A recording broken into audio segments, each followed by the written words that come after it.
Recentemente, as significantes descobertas científicas e tecnológicas revelaram novos fatos e evidências que confirmam a precisão e dão autenticidade de muitas passagens da Bíblia. Os Segredos da Bíblia destaca essas novas tecnologias, assim como as recentes descobertas arqueológicas que confirmam as muitas histórias, afirmações e anotações encontradas na Bíblia. Cada exemplo é apresentado por estudiosos e peritos reconhecidos em suas áreas. Enquanto não é feita uma revisão de toda a Bíblia, este documentário estabelece a verdade científica que confirma certas partes dela, que milhões de pessoas já haviam aceitado pela fé e que agora são provadas com fatos concretos.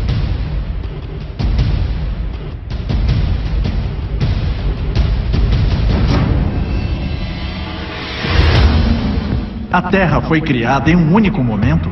Pode Eva ter sido a mãe de toda a humanidade? E existe alguma prova científica de que o grande dilúvio de Noé realmente ocorreu? Você está prestes a descobrir quando revelarmos uma das mais espetaculares evidências já vistas. Jerusalém.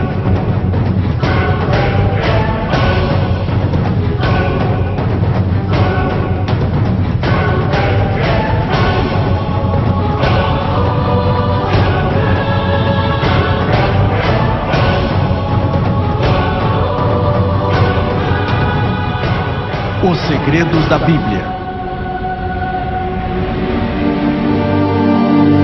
Espalhado em 3 continentes, em 3 línguas, por 40 autores diferentes durante um período de 1500 anos, nenhuma coleção de literatura antiga é tão lida mundialmente, tão venerada e tão criticamente examinada quanto a Bíblia. Mas serão todas as palavras neste livro histórico as próprias palavras de Deus? As histórias contadas na Bíblia realmente aconteceram? E existe alguma evidência tangível que possamos ter em nossas mãos que prove que a Bíblia é verdadeira? Você está prestes a descobrir.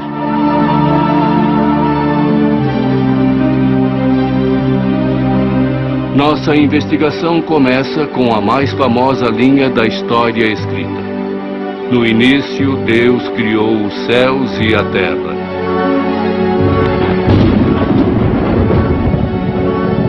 Mas isso é possível? Será que um Deus todo-poderoso criou o universo?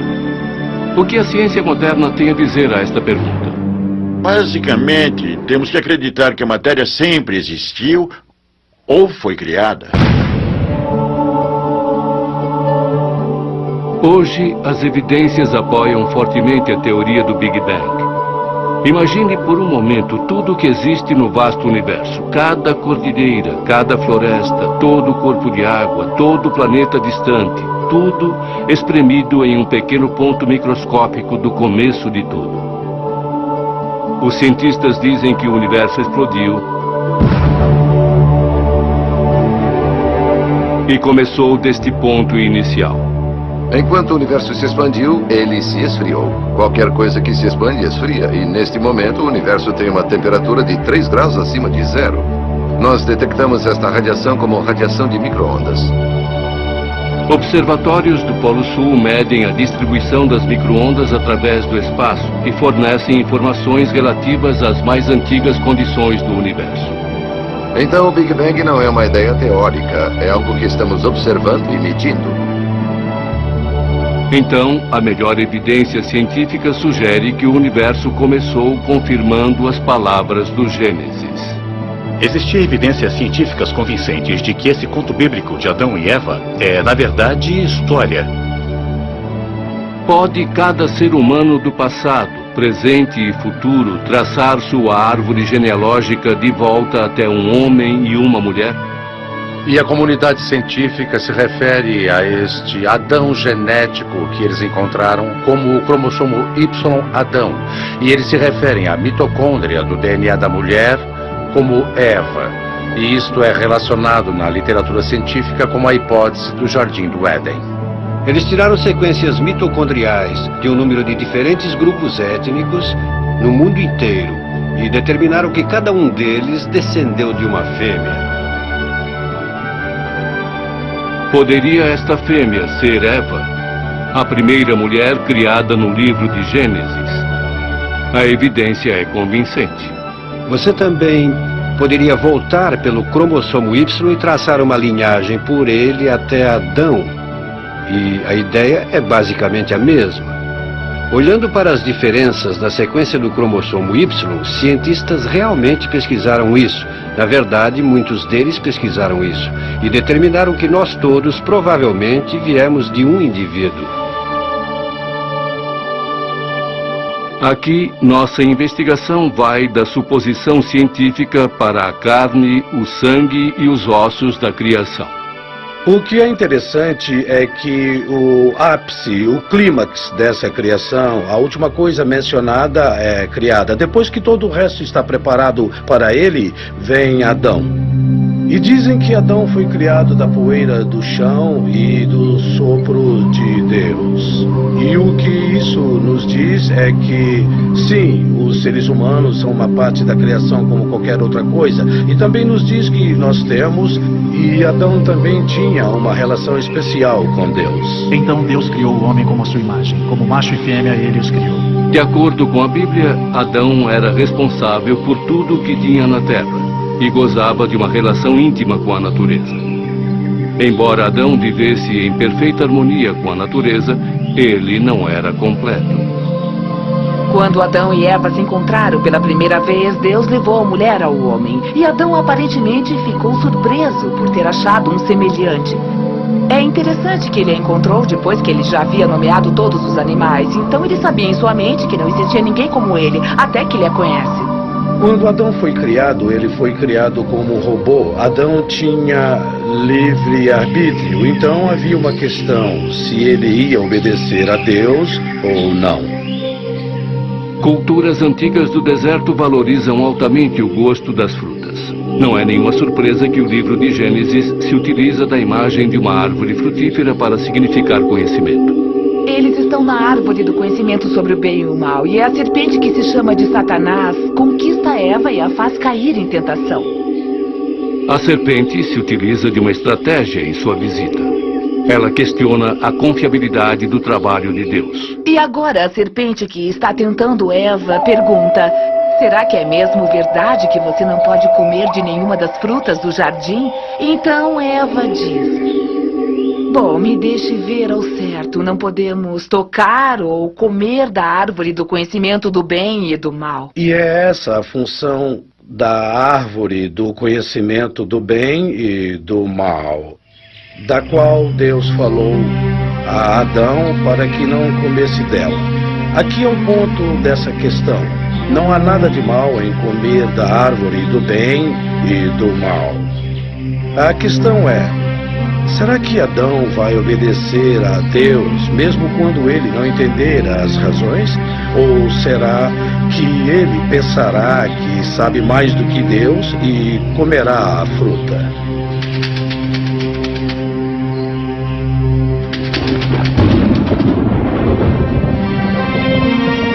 Como punição por sua desobediência, Deus exilou Adão e Eva do jardim. Eles foram forçados a viver fora da proteção de Deus e entrar na realidade cruel, separados de Deus. Utilizando-se de dicas geográficas dadas no Gênesis, quase todos os estudiosos concordam que o Jardim do Éden fica no Iraque.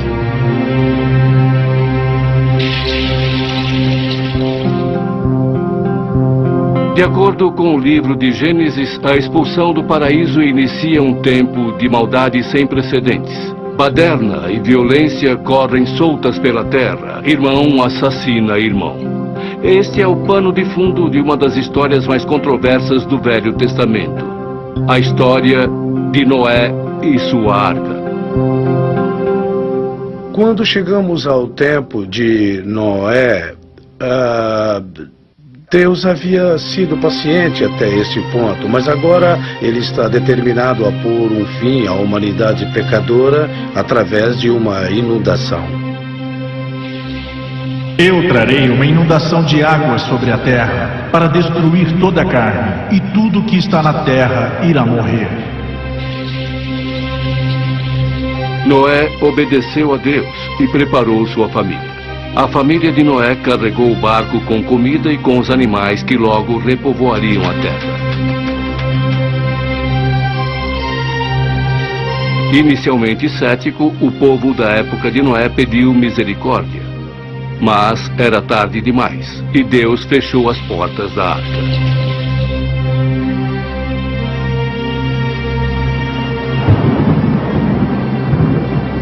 O Velho Testamento usa um cúbito como unidade de medida, e um cúbito mede 66 centímetros, e quando fazemos a conversão sobre o que lemos no livro de Gênesis, nós vemos que a arca era muito grande. Comprimento da arca, 137, largura 45, altura 22. As conversões deixam o tamanho da arca com 137 metros de comprimento, 45 de largura e 22 de altura. Fotos de satélite do Monte Ararat, na Turquia.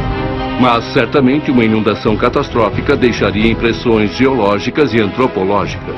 Então, para evidências sobre a inundação de Noé, o que realmente procuramos são evidências de processos catastróficos, processos de um cataclismo, operando em uma escala regional, talvez hemisférica ou até escala global. E quanto mais procuramos, é isso que encontramos. Uma coisa que podemos esperar são bilhões de coisas mortas, enterradas em camadas pedregosas sob a água por toda a Terra. E é exatamente o que encontramos em registros geológicos. Um registro de muitas coisas enterradas subitamente, incluindo animais muito grandes enterrados por inteiro.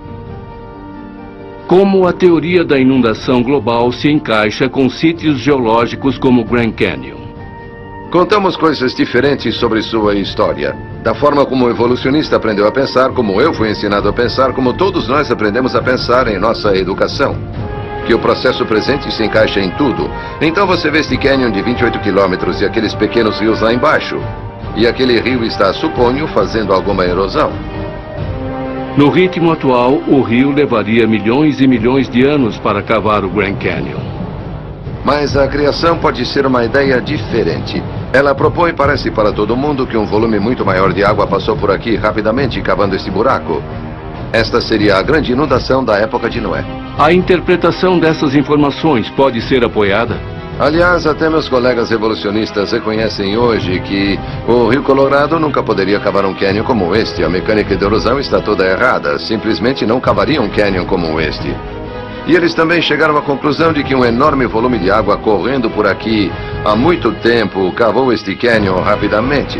Isso é consistente com os documentos bíblicos que relatam a grande inundação da época de Noé.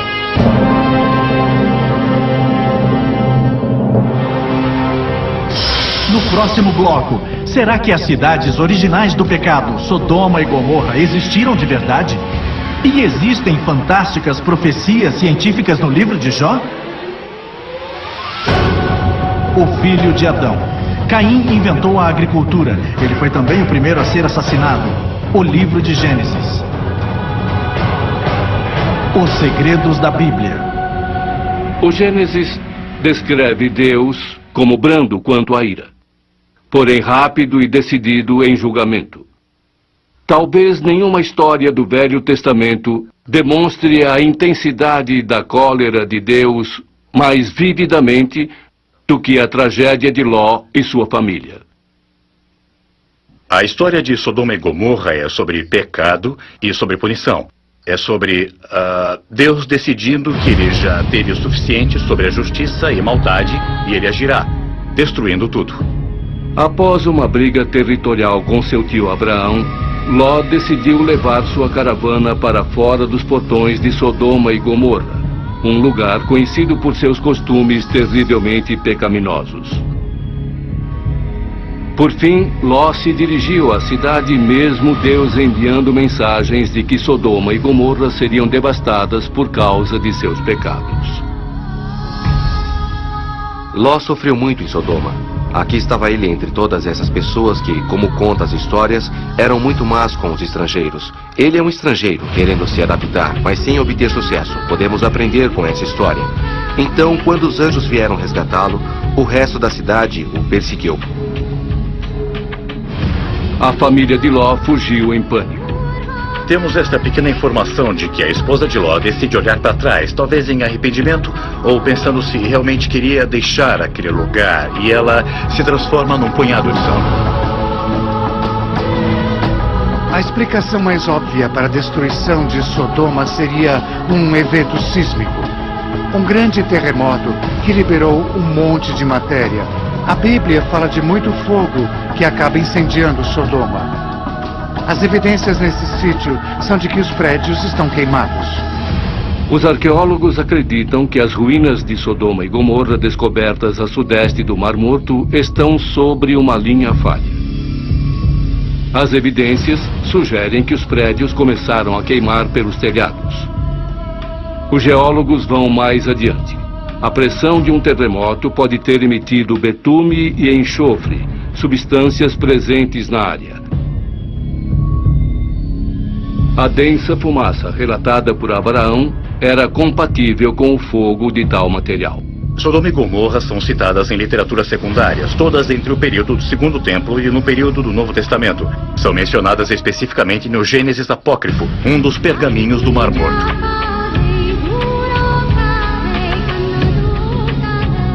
A seguir, vamos examinar uma história sobre um homem que luta contra a realidade refratária do mal no mundo. Sua resposta não apenas oferece aos leitores um exemplo virtuoso, sugere um conhecimento das leis científicas que governam nosso universo. Falo de Jó, esse é o nome. Jó foi um homem que viveu há uns 3.500, 4.000 anos. Não sabemos exatamente onde ele viveu, mas sabemos que ele era bem rico. Ele era um fazendeiro criador de gado.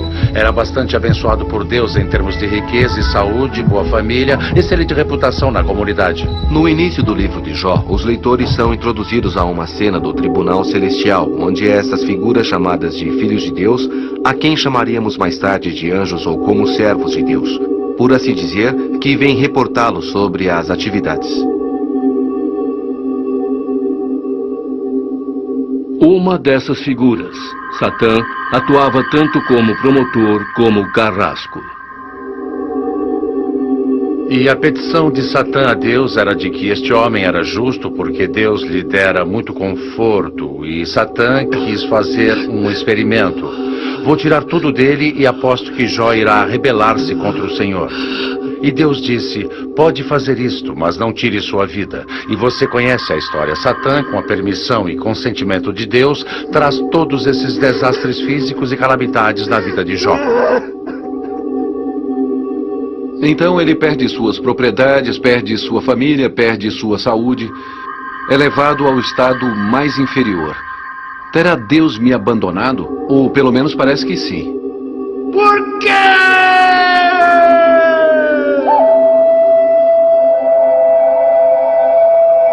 O livro de Jó presenteia os leitores com um antigo dilema ético. Por que coisas ruins acontecem a pessoas boas? Crentes em Deus podem passar por grandes sofrimentos, dificuldades e provações. Suas vidas podem ser destruídas. Isso não significa necessariamente que eles tenham feito alguma coisa de errado, ou que Deus os está julgando, trazendo provações ou dificuldades. Mas, na verdade, é a forma de Deus moldar o caráter das pessoas. O livro de Jó não só expressa valiosas verdades morais. Alguns cientistas acreditam que ele fala de futuras descobertas científicas. O livro de Jó fala sobre o começo do universo. E como um começo além da matéria, espaço e tempo. É o primeiro livro da Bíblia que fala sobre a expansão do universo. Foi Fred Hoyle, o famoso astrônomo britânico, que primeiro falou que a Bíblia é fantástica sobre o que diz a respeito da cosmologia. O passado do universo pode ser reconstituído a um começo da matéria, energia, espaço e tempo. Como um livro escrito há muitos séculos antes do advento da ciência moderna, poderia conter uma informação tão intrigante. Um dos temas dominantes que se vê no livro de Jó é sobre Deus criando a vida em seu melhor estado, em seu melhor projeto, mas não apenas a melhor forma de vida, mas também o melhor relacionamento ecológico. Em outras palavras, ele cria carnívoros para se relacionarem com herbívoros, para que os carnívoros só possam matar os fracos, os doentes e moribundos, ou quem o molesta, e não de forma que eles possam matar qualquer animal. As relações ecológicas são idealizadas. Os cientistas listam outras 10 profecias científicas sugeridas no livro de Jó. Elas cobrem assuntos nos campos da meteorologia, oceanografia, o estudo de animais pré-históricos e fósseis.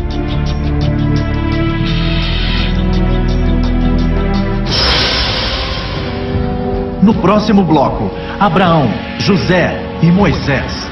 Estes homens são lendas ou realmente homens de carne e osso? A expressão, a pele dos meus dentes, vem do livro de Jó. Jó 19:20. Os segredos da Bíblia. No livro de Jó, os leitores presenciam atos fantásticos de fé. Apesar de Jó ter sofrido injustamente, ele se recusou em praguejar contra Deus. Pelo contrário, ele confiou nas misteriosas escolhas de Deus.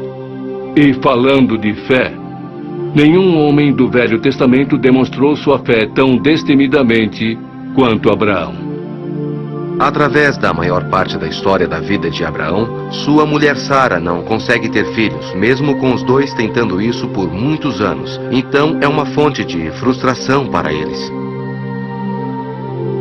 Como é possível que Abraão seja pai de uma grande nação, quando depois de repetidos esforços e súplicas, sua mulher Sara continuava estéril?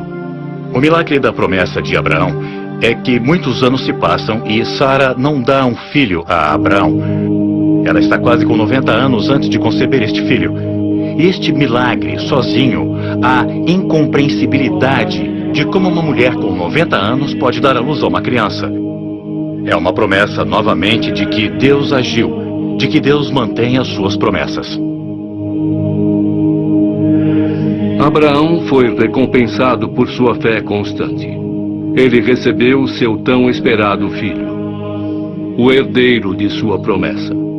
Abraão e Sara criaram Isaque para servir ao Senhor, enquanto o garoto servia como uma lembrança viva da lealdade de Deus. Mas Deus ainda não havia terminado com Abraão. Ele tinha outro pedido. Abraão, confuso, não hesitava em sua fé e preparou-se para obedecer a Deus.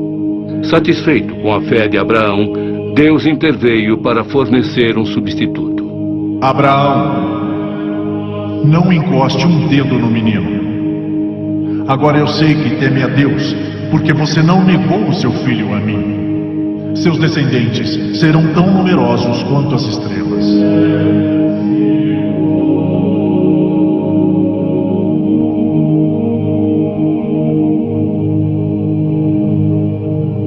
Os céticos negaram a existência da cidade de Abraão, Ur dos Caldeus, até que escavações do começo do século XX descobriram a torre de um templo na boca do Eufrates, na Mesopotâmia. E o nome Abraão aparece em registros da Mesopotâmia. Agora, um dos descendentes mais famosos de Abraão é José, filho de Jacó. A história de José realmente decola quando Jacó dá a ele uma vestimenta especial. O status de José como sendo o filho favorito criou a inveja entre os irmãos. Dada a oportunidade, eles conspiraram contra ele. Os irmãos venderam José como escravo e contaram uma mentira de partir o coração de seu pai. Disseram a ele que José havia morrido.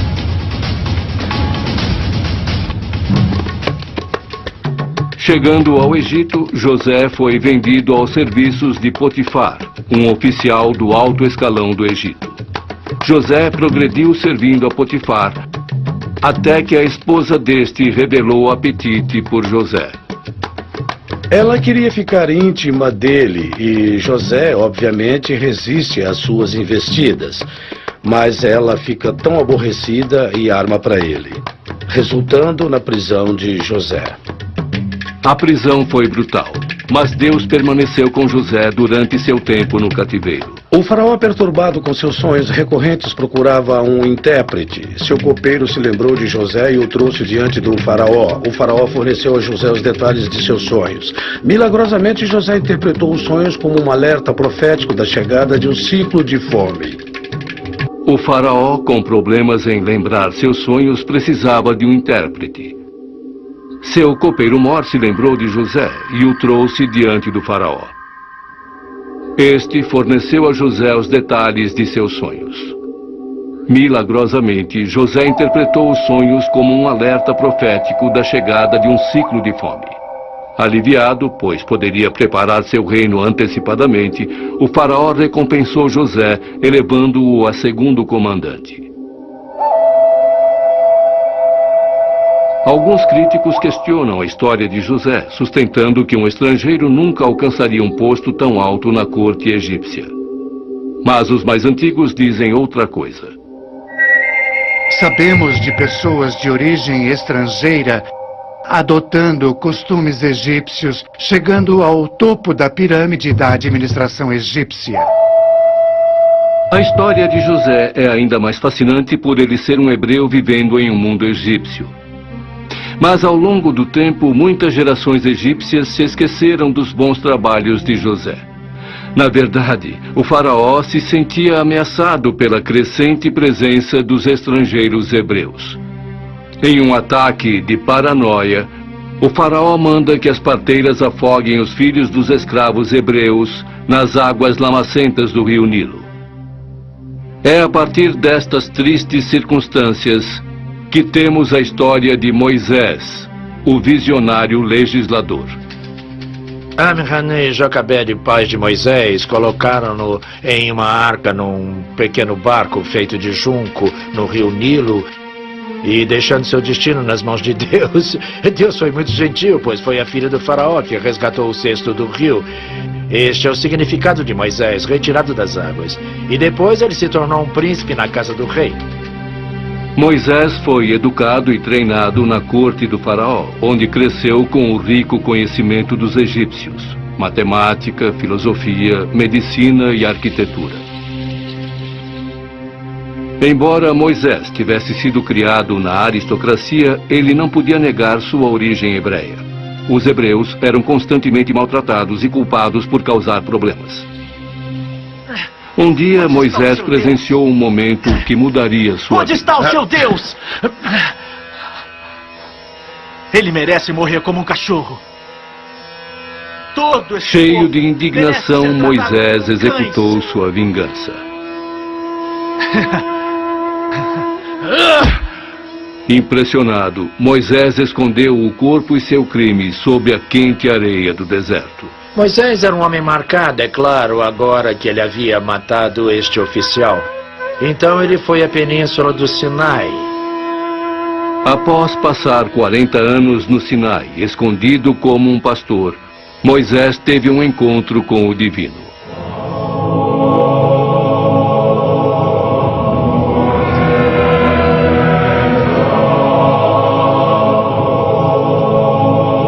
O êxodo dos hebreus do Egito começa com uma escapada milagrosa da perseguição do faraó.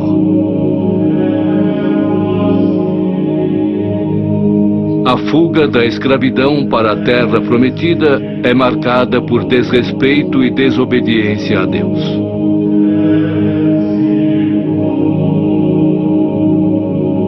Moisés é chamado novamente para entregar uma mensagem corretiva para o povo descrente. O interessante sobre os 10 mandamentos é que ele coincide com o que nossas razões humanas nos dizem também. Os especialistas em ética sugerem que os 10 mandamentos apelam a um código universal que regula o comportamento humano. Os 10 mandamentos governam ambos os aspectos religiosos da vida. Os 3 primeiros mandamentos lidam especificamente com a religião, mas os outros 7 são realmente princípios fundamentais que toda a sociedade adere, que não matará, proibição de roubo. Os 10 mandamentos se apoiam como uma fundamentação ética para o estabelecimento de futuras liberdades civis. A Declaração da Independência fala sobre a verdade evidente e própria que todos os homens, todo ser humano, são criados iguais. e que temos direitos alienáveis, não dos governadores, mas dados a nós por nosso Criador. E isso fundamenta que tipo de governo nós temos e qual o propósito do governo. No próximo bloco, quem foi o grande herói Sansão? E será que ele fez as coisas inacreditáveis que a Bíblia diz que fez? Sara é a mulher mais mencionada na Bíblia, 56 vezes.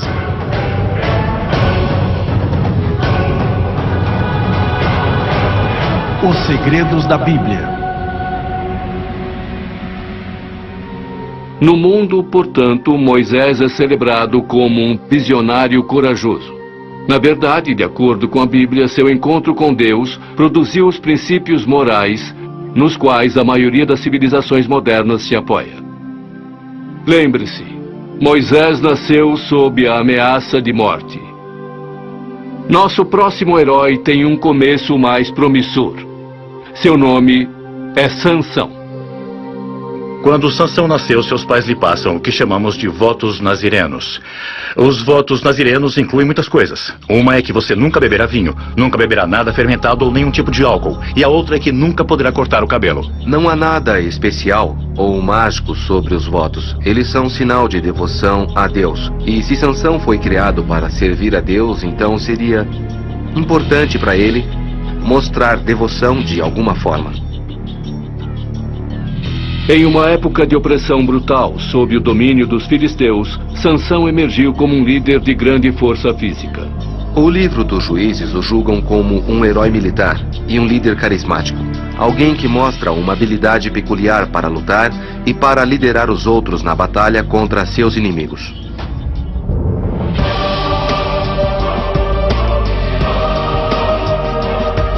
Sua força física rivalizava com sua fraqueza moral. Sansão tem um outro vício, e este vício é que ele ama as mulheres filisteias, o que era proibido na antiga Israel. Mas ele as ama, e a mulher que ele mais ama é Dalila. Os lordes filisteus percebem o quanto Sansão é devoto de Dalila. Eles a usam como uma espécie de espiã para descobrir o segredo de seu grande poder. Dalila foi pressionada a agir. Em várias ocasiões, Dalila pressiona Sansão a contá-la porque ele é tão forte. Sansão ansiava por Dalila. No início, ele mente. Ele não revela a verdade sobre seus votos de Nazaré e no final ele ainda chega a jogar limpo. Mas ele diz a ela que o segredo de seu poder está em seu cabelo. E que se seu cabelo for raspado, então ele ficará fraco, como qualquer homem. Ele passa essa informação para os líderes dos filisteus. Eles vão até ele quando está dormindo na casa dela. Sansão então perde sua força sobrenatural, sua força dada por Deus. E eles conseguem amarrá-lo e arrancam-lhe os olhos. Sansão consegue seu poder de volta rezando, demonstrando devoção a Deus, suplicando a Deus. Deus restaura seu poder. Sansão derruba o templo. E como diz a história, ele mata mais filisteus com sua morte do que ele havia matado antes na vida.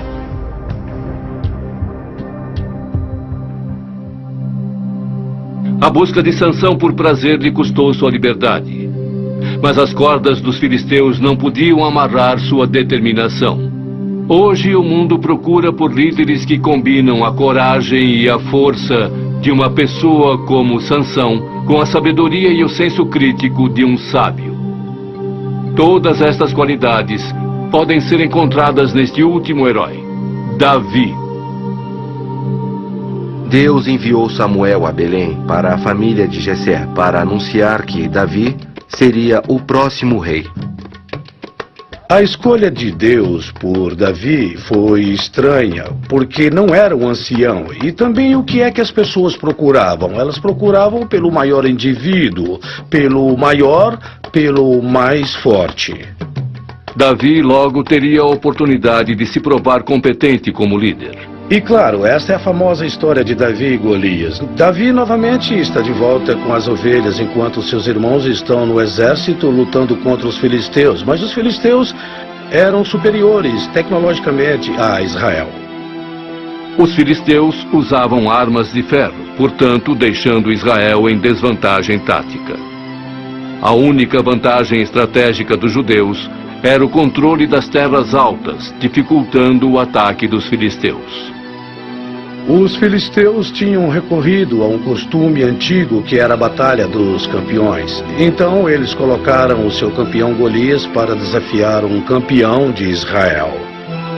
O rei Saul fez uma declaração a seus soldados: o homem que matar o gigante receberá riquezas, sua filha como esposa e viverá livre de impostos. Ainda assim, os soldados tinham medo. Ninguém quer enfrentá-lo. Então Davi chega para trazer o almoço para seus irmãos no campo de batalha e ele escuta que isto está acontecendo e fica pessoalmente ofendido, que ninguém tem coragem de lutar contra Golias. Não porque ele acha que consiga derrotar Golias com sua própria força, mas porque ele conhece o poder do seu Deus. Então Davi aceita o desafio e faz o que mais ninguém quer fazer, que é enfrentar Golias.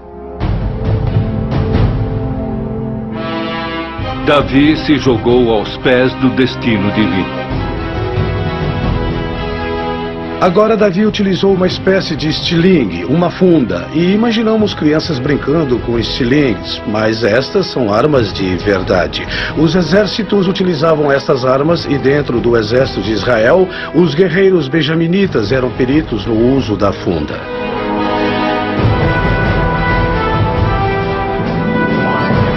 Na funda cabiam pedras do tamanho de bolas de beisebol. O talentoso músico pediu a Deus que o fortalecesse.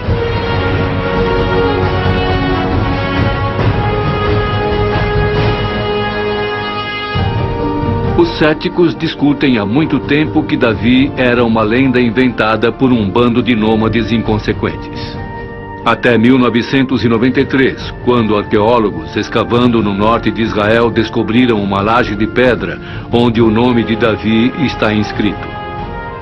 Sendo, portanto, a primeira referência arqueológica de Davi fora do Velho Testamento. Davi tornou-se o rei mais celebrado da história de Israel, e sua linhagem carrega o sangue da realeza na terra.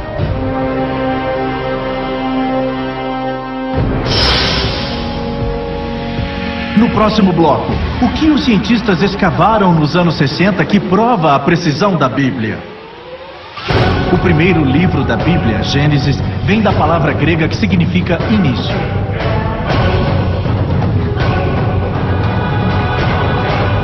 Os segredos da Bíblia. Mais de 400 anos se passam entre o último livro do Velho Testamento, Malaquias, e a chegada do professor religioso, para o qual o nascimento, vida e milagres logo serviriam para formar o curso da história da humanidade. Foi este mestre, Jesus de Nazaré, simplesmente um bom homem? Ou foi ele enviado diretamente da mão direita de Deus? Vamos dar uma olhada na vida de Jesus como registrado nos evangelhos do Novo Testamento, Mateus, Marcos, Lucas e João.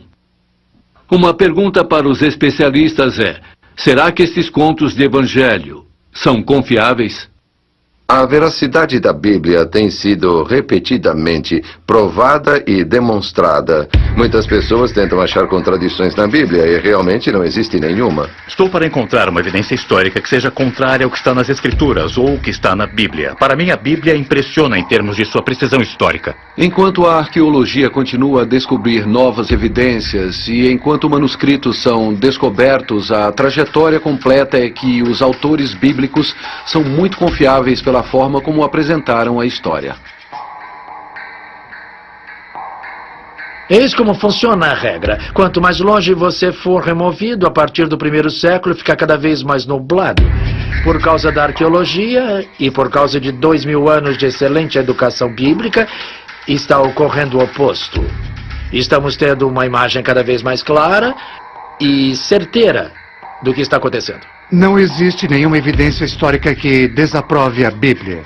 Para examinar a confiabilidade da Bíblia, de que tipo de prova vamos precisar? Frequentemente, quando falamos sobre provas, as pessoas pensam em algo como uma prova matemática. Eles querem algo sólido, como 2 mais 2 igual a 4. Mas evidências históricas não somam da mesma forma que um problema de matemática. Evidências na história frequentemente se apoiam na qualidade do testemunho. Então a pergunta deve ser feita: como conseguimos essas histórias sobre Jesus? De onde elas vieram? Todos concordam que houve um período de oralidade quando estes evangelhos foram passados oralmente de comunidade para comunidade, boca a boca se preferir, sem ser escritas ainda. Este processo levou algumas décadas.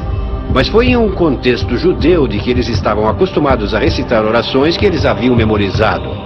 Se essa história sobre Jesus e seus ensinamentos não tivesse sido importante, estaria perdida há muito tempo. Então eles passam essa tradição. As pessoas ouviram Jesus contar uma história, eles ouviram fazer um milagre, eles lembraram, eles compartilharam, eles reviraram essa história em suas cabeças. A descoberta dos pergaminhos do Mar Morto nos anos 60 forneceram aos estudiosos a oportunidade de medir a precisão das cópias. Os pergaminhos, que acredita-se que sejam do 1º século depois de Cristo, contêm um trecho do livro de Isaías do Velho Testamento. Estudiosos compararam o fragmento de Isaías com a próxima cópia disponível do século IX. Os resultados são impressionantes. Em 99,9% o mesmo texto nos dois. Então essa ideia de que as cópias têm escrituras diferentes simplesmente não funciona. É um argumento sem valor. Existem notas não bíblicas de Jesus. Isto é muito importante. E mais, estudiosos já demonstraram que você pode pegar a história básica de Jesus sem precisar olhar o Novo Testamento. Para surpresa de alguns, Jesus também é citado em outros textos religiosos. Quando olhamos em um campo maior da religião e consideramos as escrituras do mundo islâmico, o Alcorão, ou do mundo judeu, o Talmud Midrash, descobrimos que Jesus também é mencionado nestas escrituras.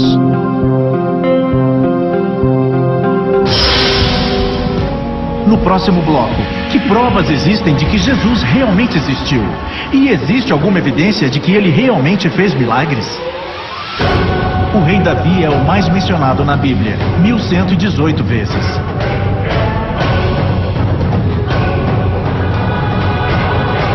Os segredos da Bíblia.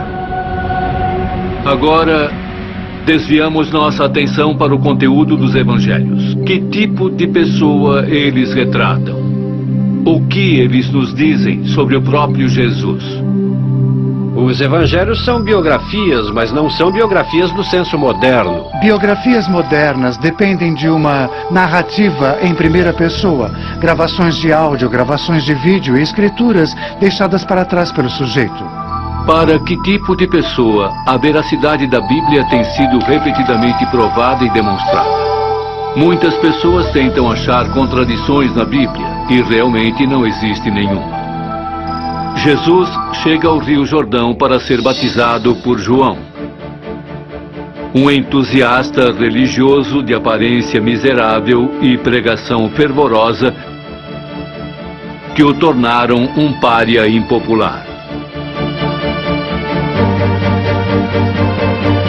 De acordo com as notas do Evangelho, o batismo de Jesus inicia um período de 3 anos de pregação e curas. Ele levava uma vida relativamente normal, trabalhava, estudava, ia a festas como as festas de casamento em Canaã, onde aparentemente ele deixou uma impressão perene. Jesus e seus discípulos chegam como convidados de um casamento. Os casamentos antigos eram similares aos casamentos modernos em vários aspectos. Existe um senso muito forte de reciprocidade nos casamentos antigos. Pessoas davam presentes valorosos para esta nova noiva e casal e eles esperavam por uma grande festa em troca. Maria, mãe de Jesus, responsável pela comida, se depara com uma verdade vergonhosa. Acabou o vinho. Mas a resposta de Jesus dá uma dica de seu propósito divino. Então ele diz aos garçons para encherem estas jarras de pedra com água. Ele não diz para desviarem o olhar ou para saírem dali enquanto ele faz surgir um frasco ou uma poção e joga dentro da água. Ele simplesmente diz: está bem, podem começar a servir o vinho. E a água vira vinho.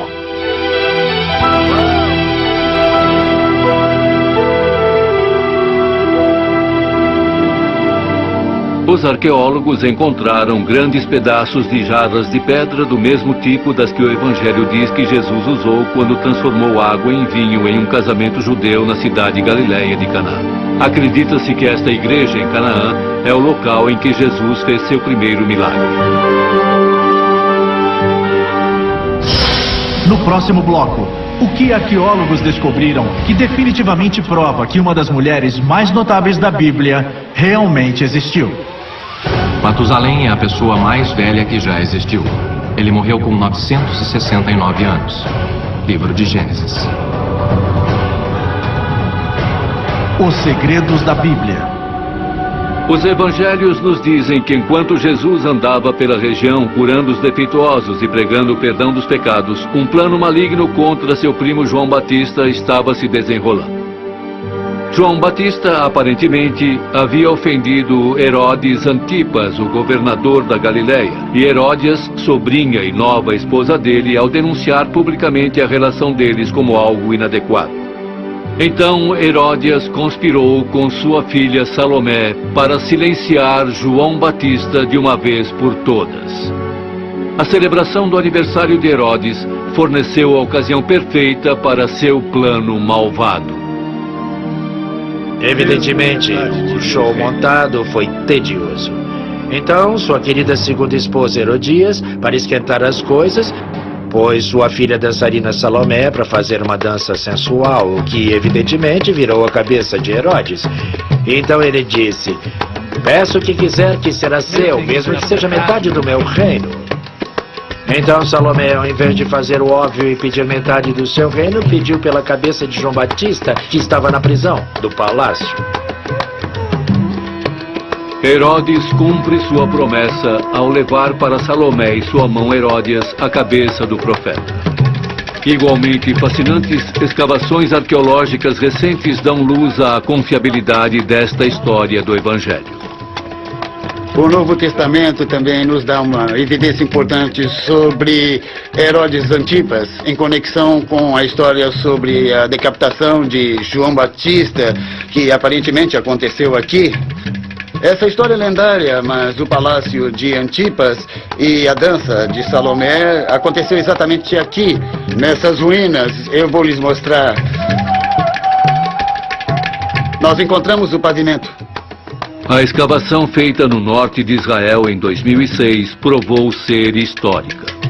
Talvez vocês sejam a primeira equipe de câmeras a tirar fotos dela, a primeira mesmo, a primeira da história. Agora, quando escavamos o apoio da Basílica do Hall de recepção, ficamos completamente surpresos em achar restos do 1º século depois de Cristo, mesmo no começo do 1º século, e achamos um lindo chão de mármore feito com cores diferentes, e nós datamos através de jarras e moedas para o século I.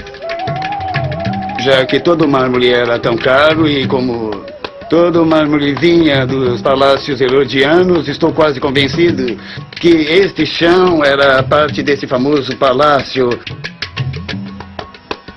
A construção do Palácio de Antipas, esse foi o cenário da famosa dança de Salomé. Evidências do campo da arqueologia dão às notas do Evangelho uma medida de confiabilidade. De acordo com os evangelhos, Jesus continuou a pregar e demonstrar seu poder sobre a natureza.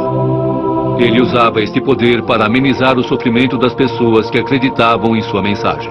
Jesus era um pregador itinerário, que frequentemente movia-se de cidade em cidade para espalhar sua palavra. De acordo com o evangelho, sua jornada o levou ao tanque de Siloé. Cego de nascença, um homem visitou Siloé na esperança de receber um milagre. Os judeus acreditavam que um anjo poderia aparecer no tanque. Faziam a água se mexer e ofereciam cura divina. De acordo com os evangelhos, o homem acreditava na possibilidade da cura divina e a recebeu pelas mãos de Jesus.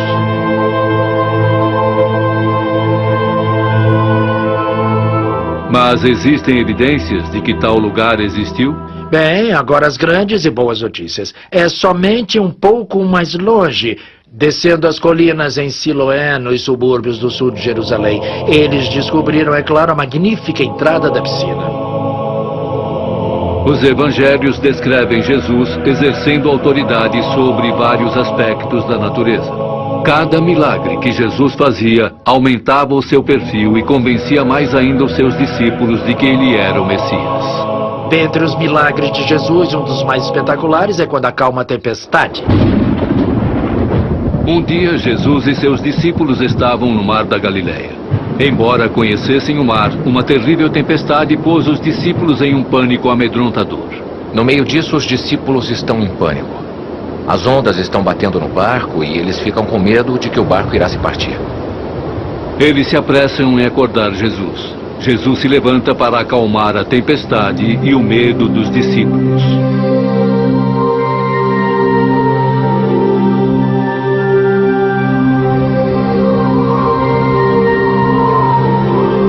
Novamente, este é um relato muito forte de sua autoridade, que toda a criação deve responder à sua palavra falada, porque ele é o maior. Mas será que os fatos básicos desta história são verossímeis?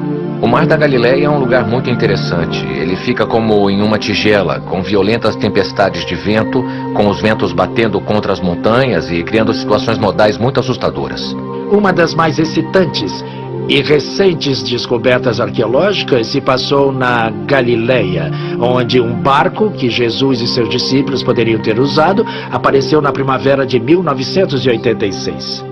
O barco poderia comportar de 12 a 15 pessoas, a quantidade sugerida nos evangelhos. O barco tinha um espaço para dormir compatível com a nota do evangelho.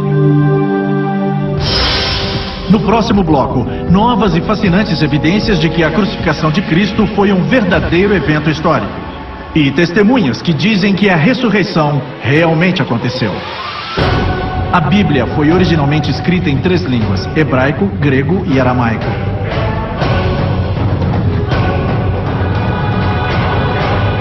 Os segredos da Bíblia. O evento trágico dos últimos dias da vida de Jesus confere com os rascunhos dos profetas do Velho Testamento. A paixão de Cristo, como é chamada, cativou bilhões de pessoas por séculos com sua descrição de partir o coração das últimas horas de Jesus na Terra.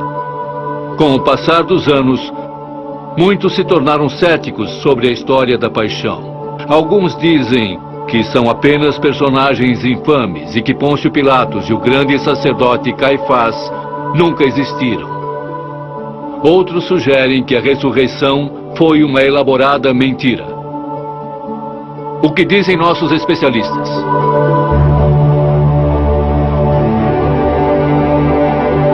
Os últimos 4 dias da vida de Jesus, comumente referidos como a Paixão, passaram a ser uma das mais intrigantes e controversas partes dos evangelhos.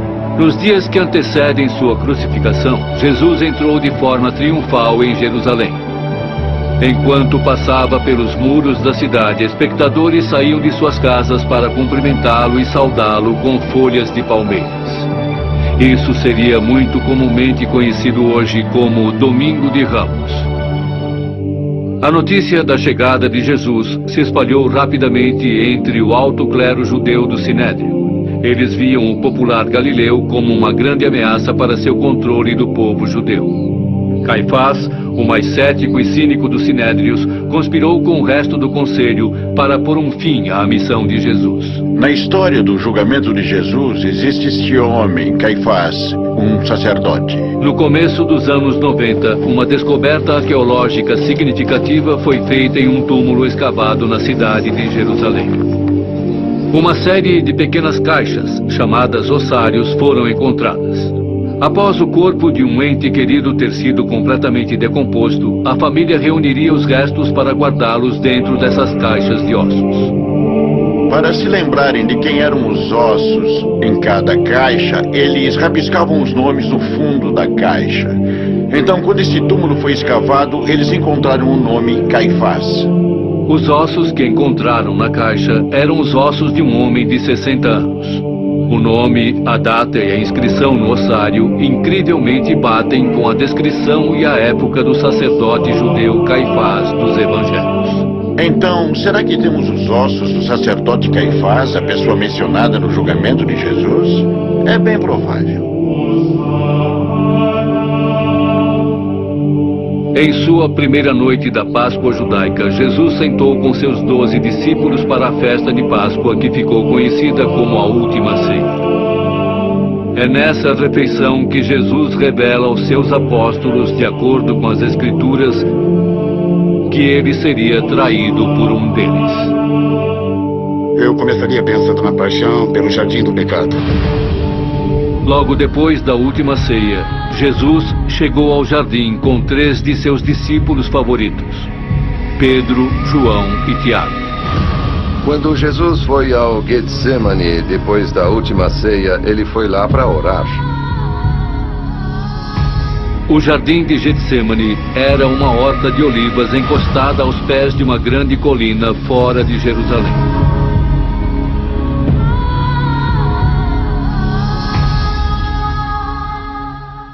Enquanto os discípulos dormiam e Jesus orava na noite, Judas se encontrou sozinho no jardim com um soldado enviado pelo Sinédrio.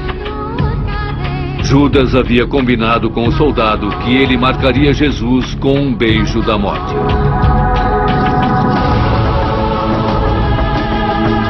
Judas. Prendam-no!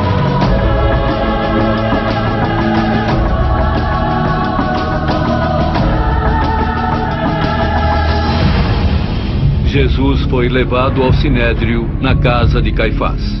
Lá houve uma reunião para um julgamento clandestino na calada da noite. Jesus admitiu ao Sinédrio que ele era o Filho de Deus. Eles o pegaram. Queriam apedrejá-lo por blasfêmia depois disso.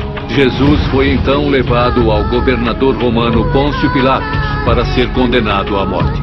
Pôncio Pilatos é um personagem histórico e nós não temos dúvidas disso. Esse é um daqueles casos em que temos cobertura de sua existência e de seu trabalho e sabemos onde ele esteve e o que ele fez.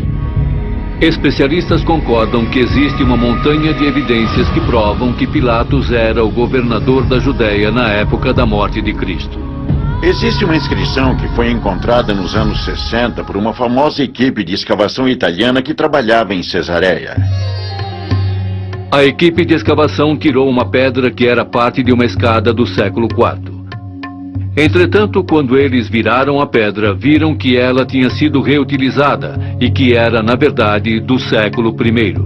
Quando eles a viraram, encontraram parte de uma inscrição, e nessa inscrição você pode ler claramente a palavra Pôncio Pilatos, mostrando que ele era o governador da área. Uma das funções de Pilatos era a produção de moedas para a região. Também havia moedas da época de Pôncio Pilatos. Sabemos as datas em que ele foi governador da Judéia e sabemos as datas dessas moedas. Então, colocando essas duas coisas juntas, sabemos que temos moedas que foram feitas por Pôncio Pilatos. Por muitos séculos, nenhum registro de onde Jesus foi julgado antes de ser crucificado havia sido descoberto. Mais tarde descobriu-se que ele ocorreu na Torre Antônia, o quartel-general da milícia romana em Jerusalém. Foi aqui que Jesus foi condenado à tortura.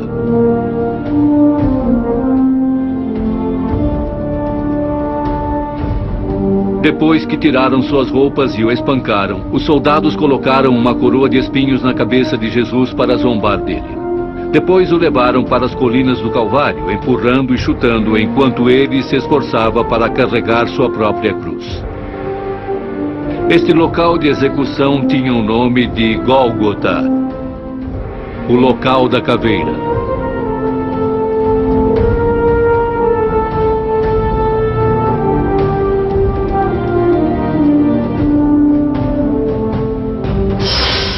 No próximo bloco, poderia Jesus ter sobrevivido à sua brutal crucificação e meramente fingiu voltar à vida? Ou existem evidências científicas que provam o contrário? O Salmo 119 é o capítulo mais longo da Bíblia. Ele tem 176 versos.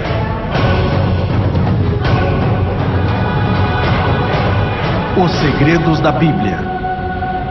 Todos vimos a crucificação de Jesus, retratada dramaticamente em pinturas, peças de teatro e também em filmes.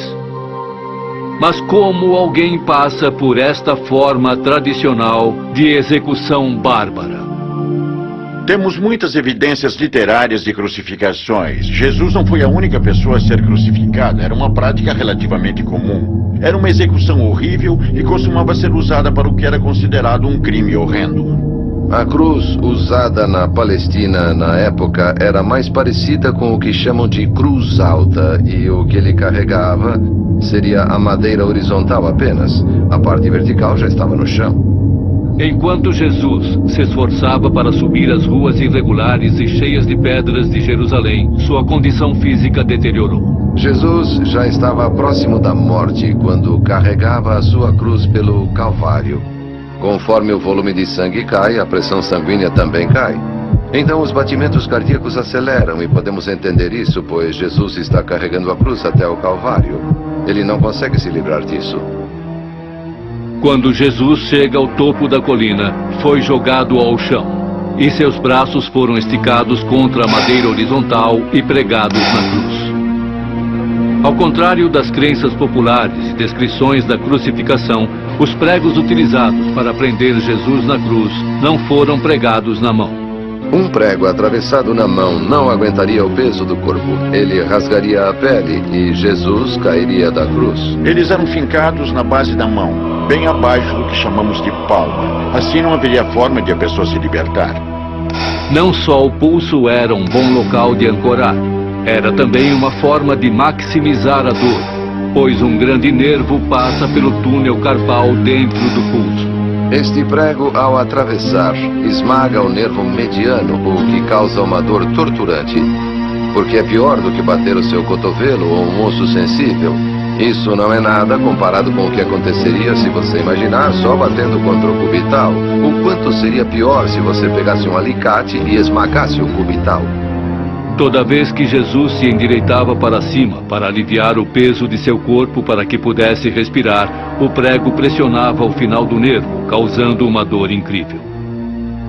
Conforme os romanos levantavam sua cruz e a encaixavam no chão, todo o peso dele era suportado por seus pulsos naqueles pregos. Literalmente é uma experiência excruciante. E a palavra excruciante, ela vem do latim ex crucio, e significa fora da cruz, ex crucio. Assim, a dor envolvida é muito grande. Para ter certeza de que o homem permanecesse na cruz e para ficar ainda mais difícil para ele subir para respirar, os romanos pregaram seus pés à madeira vertical da cruz. Arqueólogos fizeram uma fascinante descoberta quando acharam o ossário ou caixa de ossos de um homem com uns 20 anos chamado Yohanan. A idade do carbono encontrado nos ossos provaram que Yohanan viveu e morreu na mesma época de Jesus. Quando começaram a tirar os ossos da caixa para organizá-los, eles encontraram algo muito incomum. No osso do tornozelo deste homem havia um prego de 20 centímetros atravessado, e havia porções de madeira mostrando que esse prego havia atravessado também uma madeira. Esta descoberta arqueológica forneceu aos historiadores evidências físicas de crucificações do século I. O processo inteiro é planejado pelos romanos para causar a maior quantidade de dor, a maior quantidade de humilhação. E é, na verdade, a mais horrível forma de execução feita pelo homem.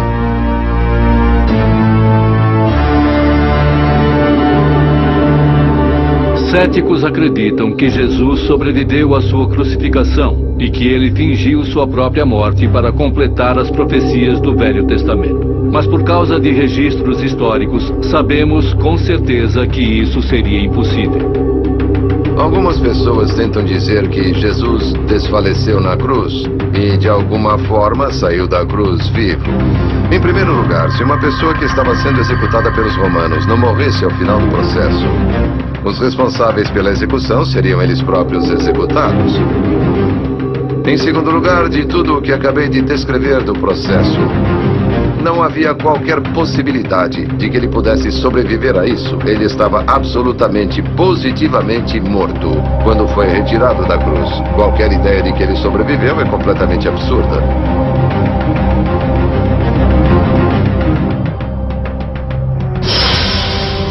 No próximo bloco, uma nova religião está nascendo e seus seguidores estão dispostos a morrer por suas crenças. Será que isso prova que o Novo Testamento é fato puro e incontestável?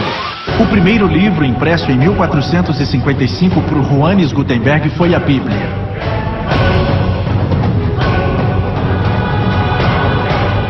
Os segredos da Bíblia.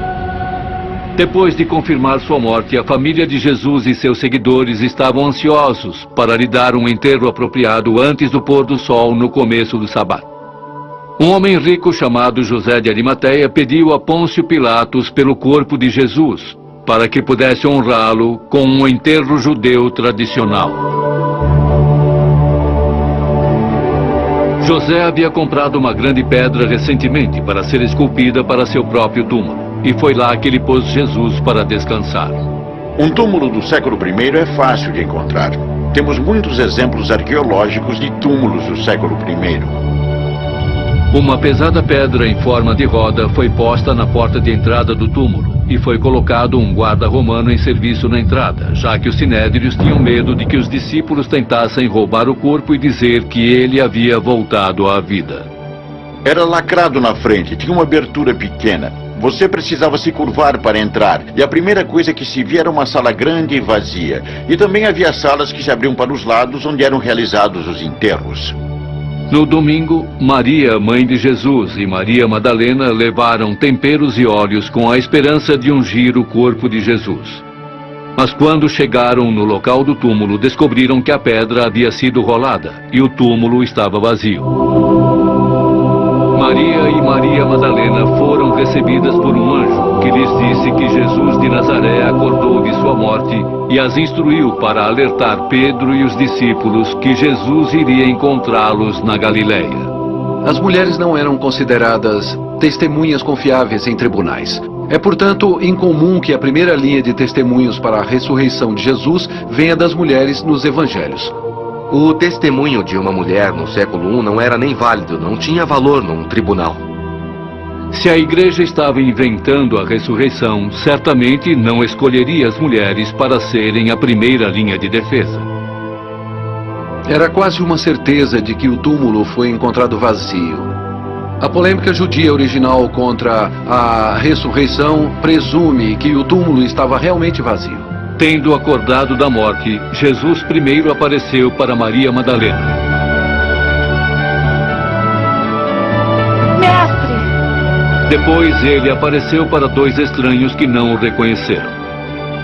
Ele andou sozinho com eles enquanto eles contavam a fantástica história do carpinteiro simples da Galileia que foi erroneamente crucificado. Jesus finalmente apareceu entre os apóstolos que estavam fascinados e não podiam acreditar em seus próprios olhos. Depois que Jesus ressuscitou, ele apareceu para as pessoas, apareceu para Pedro, apareceu para os 12. Ele apareceu para 500 uma única vez. E apareceu durante um período de 40 dias. Muitas pessoas dizem que foram alucinações. Isso é impossível de acordo com psicólogos hoje em dia. Outra peça-chave de evidência para a história da ressurreição é que os fiéis e testemunhas mantiveram que Jesus ascendeu para o céu em virtude da perseguição dos sinédrios. Em algumas poucas semanas, eles estão nas ruas de Jerusalém, onde Jesus foi crucificado. Lá nas ruas de Jerusalém, desafiando a liderança religiosa e proclamando Jesus como Messias e sua ressurreição. Os discípulos foram transformados de céticos que tinham medo de se identificarem com Jesus para corajosos proclamadores de suas ações e ressurreição. Eles estão nas ruas, pregando que Jesus ressuscitou e estão dispostos a serem perseguidos e mortos por isso. Muitos dos discípulos foram brutalmente perseguidos pelo que eles acreditavam ser verdade. Os apóstolos assumiram grandes riscos para compartilhar Cristo. Eles foram perseguidos, alguns assassinados. Estevão, por exemplo, foi apedrejado até a morte. Alguns foram espancados e largados para morrer na esperança de que foram mortos, mas sobreviveram. Por suas próprias confissões, eles fizeram o que fizeram porque estavam convencidos de que viram Jesus vivo fisicamente após sua crucificação. Todos os 4 começam com Jesus indo para o céu, mas somente o livro de Atos de Lucas mostra o que acontece no segmento interventor entre o fim do reinado de Jesus e o nascimento de uma igreja. As histórias nos Atos relatam o início da igreja, começando através dos apóstolos que conheciam Jesus em pessoa. Mas com o tempo, as sementes da fé se espalharam pela terra, influenciando crenças em todas as partes do mundo. Aqui temos o registro de como todas essas pequenas moléculas de fé, por assim dizer, foram plantadas e como elas cresceram no que é hoje o fenômeno de maior sucesso considerado estatisticamente na história do mundo. Lucas, o evangelista, foi creditado para escrever o livro dos Atos. Seu estilo de escrita técnica precisa autentica sua autoridade. Bom, Lucas era médico de profissão. Ele era um homem muito educado e erudito. E se você olhar para a linguagem de Lucas e seus atos, verá na verdade uma classe grega. O fantástico sobre o livro dos Atos é o realismo absoluto. É a história de primeiro escalão. Mas podemos realmente acreditar no que Lucas nos diz? São os eventos descritos no livro dos Atos verdadeiros registros dos tempos? Ou foram estas histórias embelezadas ou mesmo fabricadas simplesmente para avançar sua mensagem sobre Jesus? Será que foi tudo apenas uma falsificação elaborada? Nem mesmo os críticos do cristianismo acreditam que este seja o caso. Eles podem acreditar que se confundiram, que poderiam ter tido experiências espirituais, mas certamente não uma falsidade intencional de qualquer espécie. E esperar que eles levassem isso para o resto de suas vidas, propagando essa inverdade, que eles sabiam que era falsa. Então, eventualmente, muitos deles foram assassinados e torturados, mesmo antes disso. Este é um milagre ainda maior do que a ideia da ressurreição física de Jesus. Conforme a pregação dos apóstolos se iniciou, ganhando novos seguidores de Cristo de comunidades judias, muitas leis judaicas foram alteradas ou abandonadas. Esta mudança traumática e dogmática é fascinante para historiadores, e mais tarde prova a precisão das notas. É surpreendente, então, quando você olha para trás as práticas da igreja primitiva. Em um contexto judeu, assim como no mundo pagão, onde aspectos significantes das práticas de crenças judias foram alteradas em nome de Jesus. A circuncisão não é mais tão importante. Comendo com os gentílicos não tem problema agora. Comer comidas que não sejam kosher não tem problema agora. Você ainda tem a transferência do sábado para o domingo. Estas são as mudanças drásticas para um grupo de pessoas judias. A única forma de explicar isto é que alguma coisa aconteceu. Será que este fenômeno de conversão judaica dá crédito às Escrituras? Muitos acreditam que essas mudanças só seriam possíveis se Jesus tivesse ressuscitado realmente. Seria um tanto inexplicável se Jesus tivesse continuado no túmulo. Faz muito mais sentido os judeus fazerem essas mudanças enormes se realmente eles o encontraram vivo após a morte. Algo teria de ter acontecido nesse tempo de proporções monumentais. Embora sua mensagem estivesse mudando vidas, os apóstolos logo aprenderam que espalhar os evangelhos tinha um preço. Não demorou para a perseguição aos cristãos começar. Assim como Cristo sofreu para tornar o evangelho possível, os apóstolos sofreram para tornar o evangelho disponível. Eles foram terrivelmente perseguidos pela postura que estavam tendo em relação à ressurreição de Jesus. Eu não sei você, mas se fosse eu, em algum ponto eu diria: pare, é uma mentira. Nós inventamos tudo. Mas eles não, eles morreram por isso. Esta é uma das razões por que os evangelhos possivelmente sejam verdadeiros, autênticos, porque aqui temos pessoas dispostas a dar suas vidas por algo em que acreditavam. O primeiro a sucumbir em nome de Cristo foi um homem chamado Estevão. Estevão era um diácono da facção helenística que só falava grego da igreja primitiva. Ele era um servo, era um administrador, ele era para ser um pacificador e acabou sendo assassinado. Eles o levaram diante do conselho e Estevão fez um discurso apaixonado. Acabou sendo levado para fora e apedrejado até a morte.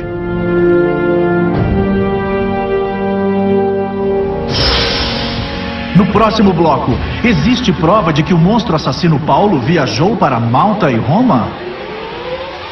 A expressão um cego guia outro cego é na verdade do Evangelho de Mateus.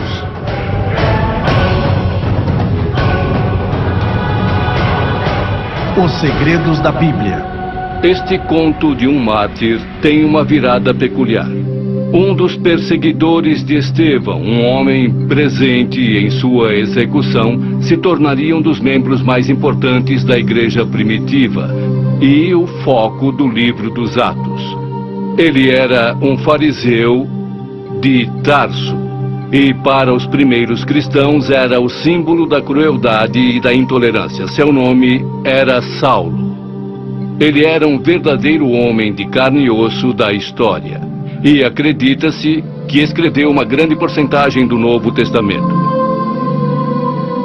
A paixão de Saulo pela lei judaica o induziu a ter ódio dos apóstolos e de tudo o que eles apoiavam. Sua perseguição aos cristãos o fez famoso e seu método brutal o fez infame. Ele era conhecido pela Igreja Antiga como um perseguidor sedento por sangue. O biógrafo de Paulo, Lucas, diz a mesma coisa. Para deter a difusão da mensagem de Jesus, Saulo resolve acorrentar os cristãos e transportá-los para Jerusalém como prisioneiros. Seu cerco teria começo na cidade de Damasco.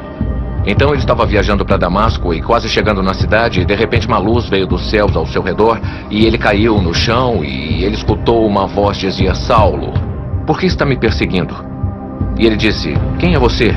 E a voz disse: sou Jesus, que você está perseguindo. Mas levante-se, vá à cidade e lá será dito o que você deve fazer. Então ele se levantou, mas percebeu que estava cego e que tinha que ser levado até a cidade. Eles passaram pela casa de Judas na rua chamada Direto. Aí o chefe cristão de Damasco, chamado Ananias, que foi requisitado para batizá-lo, e é claro que Ananias deve ter dito: você só pode estar brincando, senhor, este é o chefe dos perseguidores. Mas depois o senhor explica a ele que ele seria missionário dos pagãos, então ele o batiza. Batizado por Ananias, Saulo voltou a enxergar. Mudou seu nome para Paulo e dedicou o resto de sua vida para Cristo. Ele desafiaria as convicções religiosas que antes ele havia lutado tão brutalmente para proteger. Mas foi esta conversão dramática plausível? Foi a visão de Cristo ressurreto a razão por trás da mudança repentina de Paulo? Alguma coisa o fez mudar de maior inimigo para maior patrocinador do Evangelho. Explicar o porquê ele faria isso é muito difícil.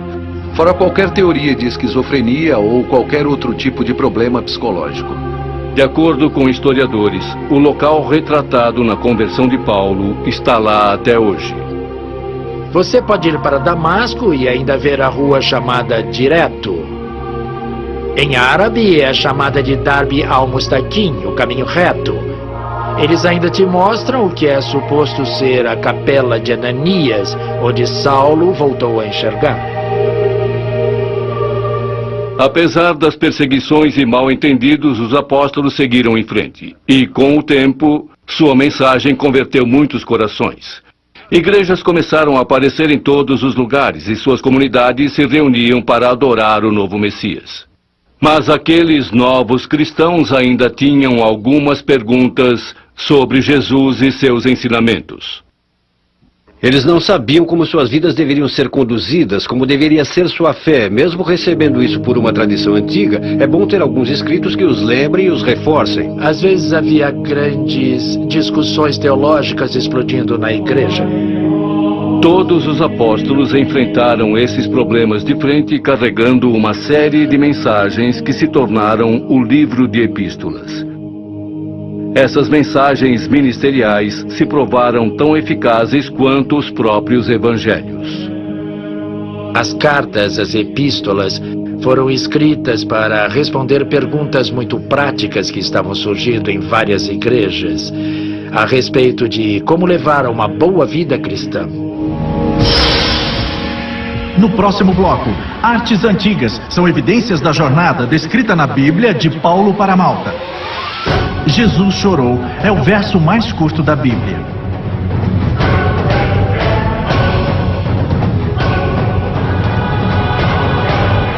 Os segredos da Bíblia.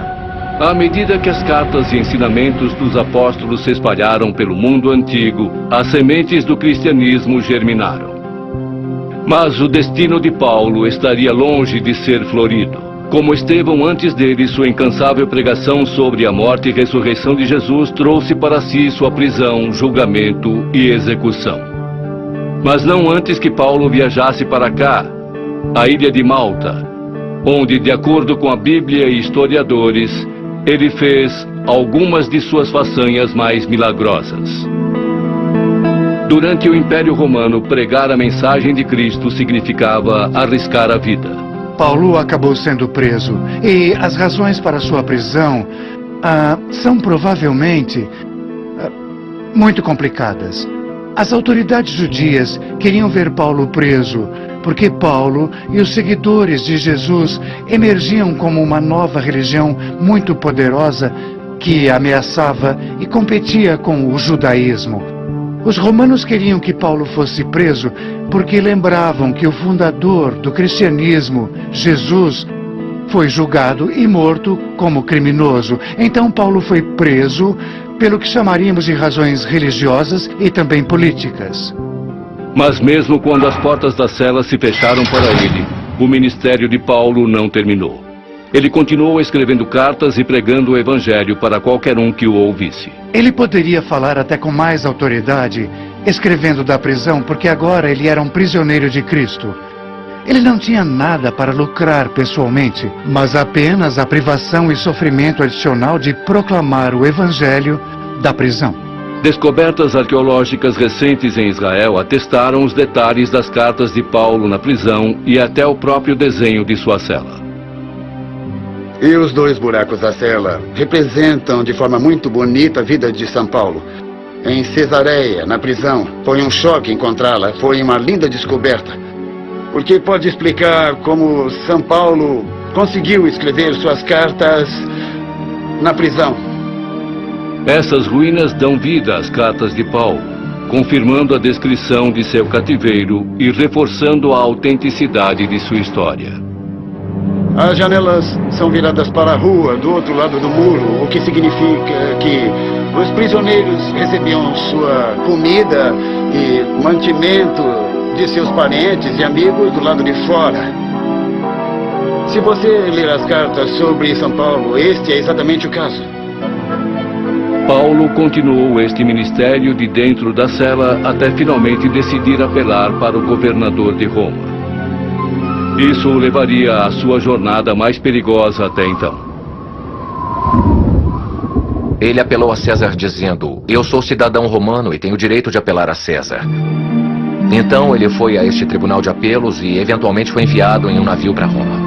Viajar não era exatamente seguro nesse período antigo, particularmente pelo mar. Então, em Atos 27, tem a história de uma jornada muito perigosa pelo mar que Paulo fez enquanto preso. Enquanto ele estava preso neste navio, um violento vento do Nordeste desceu e causou uma tempestade que virou um furacão.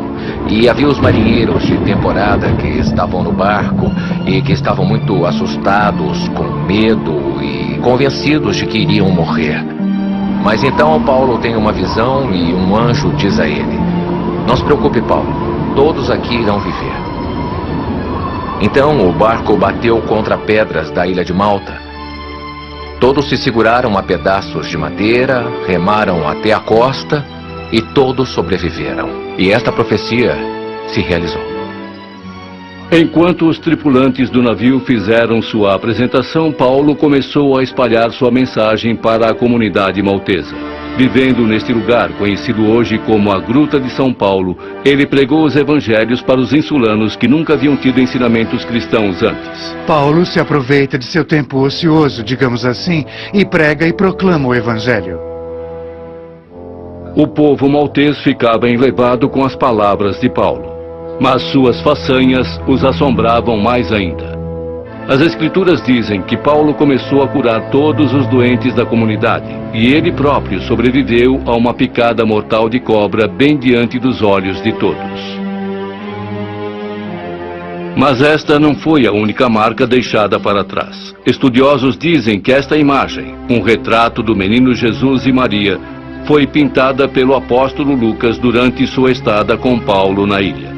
Peregrinos que visitaram este lugar o chamaram de Gruta de Nossa Senhora por séculos. Muitos afirmam que esta pintura é prova inegável de que os discípulos desembarcaram aqui. Mas o que quer que seja que as relíquias signifiquem, não há como negar a influência de Paulo na ilha de Malta. A conversão da comunidade maltesa demonstra o verdadeiro poder da fé. Mas o obstáculo final de Paulo, nem mesmo um homem como ele poderia superar. Até sua chegada em Roma, ele estava vivendo confinado, cumprindo 2 anos de prisão. Agora Paulo iria a julgamento diante do imperador Nero.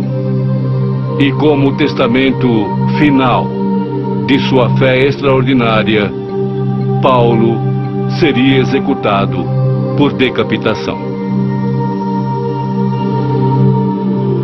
E as relíquias daquele sacrifício, a coluna da decapitação e o osso do braço de Paulo, são guardados aqui na igreja de São Paulo, em Malta. Os paroquianos desta igreja, junto com todos os cristãos de Malta e de todos os lugares onde a influência de Paulo se espalhou, são testemunhos vivos para a vida deste santificado discípulo de Jesus.